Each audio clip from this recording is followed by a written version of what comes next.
Rape case में कुछ देर के बाद सुप्रीम कोर्ट में सुनवाई होने जा रही है। सीजेआई की अध्यक्षता में 3 जजों की बेंच इस मामले की सुनवाई करेगी। सीबीआई ने दिल्ली हाई कोर्ट के फैसले को सुप्रीम कोर्ट में चुनौती दी है। हाई कोर्ट ने कुलदीप सेंगर की सजा पर रोक लगाई थी, जिसका सीबीआई ने विरोध किया है। सीबीआई ने साफ कहा है कि कुलदीप सेंगर को जमानत नहीं दी जानी चाहिए।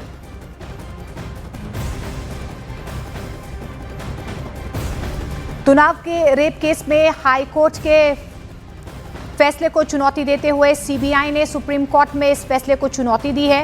कुछ ही देर में सुप्रीम कोर्ट में इस पूरे मामले को लेकर सुनवाई होने जा रही है। सीजेआई की अध्यक्षता में 3 जजों की बेंच इस मामले की सुनवाई करेगी। दरअसल आपको बता दें, दिल्ली हाई कोर्ट की तरफ से कुलदीप सेंगर की सजा पर रोक लगा दी गई थी और ऐसे में सीबीआई ने इसका विरोध किया है। सीबीआई ने साफ कहा है कि कुलदीप सेंगर को जमानत नहीं दी जानी चाहिए। इधर जेएनयू स्टूडेंट यूनियन ने उन्नाव रेप कांड के दोषी कुलदीप सेंगर के खिलाफ कल प्रदर्शन किया और इस बीच आपको ये भी बता दें कि ये प्रदर्शन कुलदीप सेंगर को मिली जमानत के फैसले के खिलाफ था। इस प्रदर्शन में उन्नाव रेप पीड़िता और उसकी मां भी शामिल हुई। जंतर मंतर पर हाथों में तख्तियां लेकर प्रदर्शनकारियों ने पीड़िता को इंसाफ और कुलदीप सेंगर को फांसी देने की मांग की है। प्रदर्शन के दौरान पीड़िता और उसकी मां ने खुलकर अपनी बात रखी। पीड़िता की मां ने आरोप लगाया है कि रिटायरमेंट से पहले जज ने पैसे खा लिए और उसी वजह से ये फैसला आया है। उन्होंने कहा कि अब उन्हें सुप्रीम कोर्ट से ही उम्मीद है। आप तस्वीर एक बार रंजन चंद्र आपको दिखाएंगे। जो जेएनयू एसयू है उससे जुड़े पदाधिकारी हैं, जो लेफ्ट संगठन है, वो भी इस पूरे प्रोटेस्ट में मौजूद हैं और लगातार नारेबाजी यहां पर हो रही है।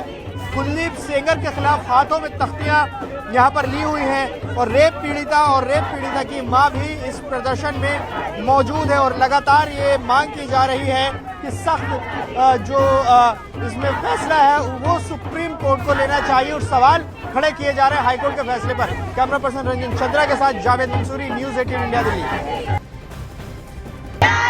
जेएनयू छात्र संघ के ऐलान के बाद जंतर मंतर पर यहां उन्नाव रेप पीड़िता के समर्थन में और कुलदीप सेंगर के विरोध में यहां पर प्रदर्शन हो रहा है। उन्नाव रेप पीड़िता भी यहां पर मौजूद है और उनकी माताजी भी यहां पर मौजूद है। सीधे उन्हीं से बात करते हैं। लगातार आप लोग प्रोटेस्ट कर रहे हैं, क्या डिमांड है आपकी?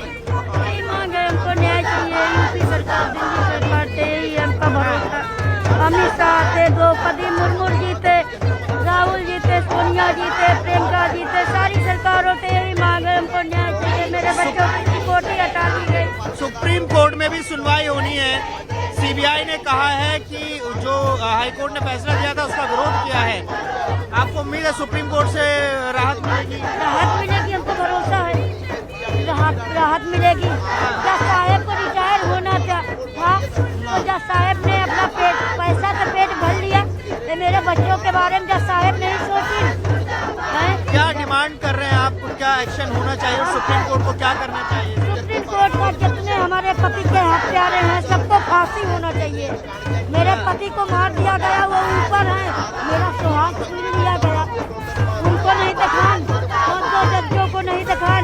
मेरे बच्चे मारे सड़क पर एक माँ लेके फिर रही, उनको सरकार नहीं दिखा रहा। यही हमारे देखिए, रेप पीड़िता भी यहाँ पर यही कहना है कि उनको फांसी होनी चाहिए और मुझे सुप्रीम कोर्ट पूरा भरोसा है कि न्याय देगा। मेरा परिवार ऐसा हो गया, मेरे चाचा ने क्या किया था कि उनको 9 साल से कोई बेल बोल कुछ नहीं मिला। ऐसे रेपिस्ट का पहला ऑर्डर है देश का कि हर बेटियों की हिम्मत तोड़ दिया। सुप्रीम कोर्ट में भी सुनवाई होनी है। इस मामले में सीबीआई ने हाईकोर्ट के फैसले का विरोध किया। सीबीआई अगर मेरे वकील साहब ने अगर करती तो आज मुझे न्याय मिल जाता, लेकिन हाँ, अगर बहस हो रही तो मुझे हिंदी में समझाया जाए ताकि मैं अपनी लड़ाई वकील साहब में करूँ तो खुद लड़ सकूँ, मैं खुद लड़ सकूँ। और जंतर मंतर से एक और तस्वीर सामने आई है। एक तरफ जेएनयू छात्र संघ कुलदीप सेंगर के खिलाफ प्रदर्शन करता हुआ नजर आया, तो वहीं दूसरी तरफ एक महिला कुलदीप सेंगर के समर्थन में खड़ी हुई नजर आई। इस महिला को लेकर कुलदीप सेंगर का विरोध कर रही एक्टिविस्ट ने कहा कि वो मेंटली डिरेल हैं। मैं बिल्कुल पीड़िता के साथ खड़ी हूँ। लेकिन यहाँ आने का जो उद्देश्य है वो ये है कि I support Kuldeep Sengar. Bail उनका अधिकार है और जितनी सजा उनको काटनी थी 8 साल की सजा उन्होंने काट ली है। पीड़िता के मैंने कई बयान सुने हैं जो कहती है कि जज साहब ने पैसे खा लिए, कहीं पे वो करोड़ों की बातें कर रही है कि जज साहब ने 50 करोड़ रुपए खा लिए, कहीं कुछ कह रही है, कहीं कुछ कह रही है। तो जुडिशरी पे हम सबको पूरा विश्वास है। ये देश इमोशन से नहीं चलता, संविधान से चलता है। ये लोग नहीं, एक ही महिला आई है, मुझे लगता है वो थोड़ी मेंटली डिरेल्ड है। उनको बस मुझे लगता है कि उन्हें दवाई की ज़रूरत है, क्योंकि आई सपोर्ट कुलदीप सिंह सेंगर। मुझे लगता है वो पहली और आखिरी महिला होंगी जो ऐसे कुलदीप सिंह सेंगर को, क्योंकि हम बिना सबूतों की बात नहीं करें, वो कन्विक्टेड रेपिस्ट है, उसको सजा हो चुकी थी, वो तो बेल के लिए हम लड़ाई लड़ रहे हैं ना।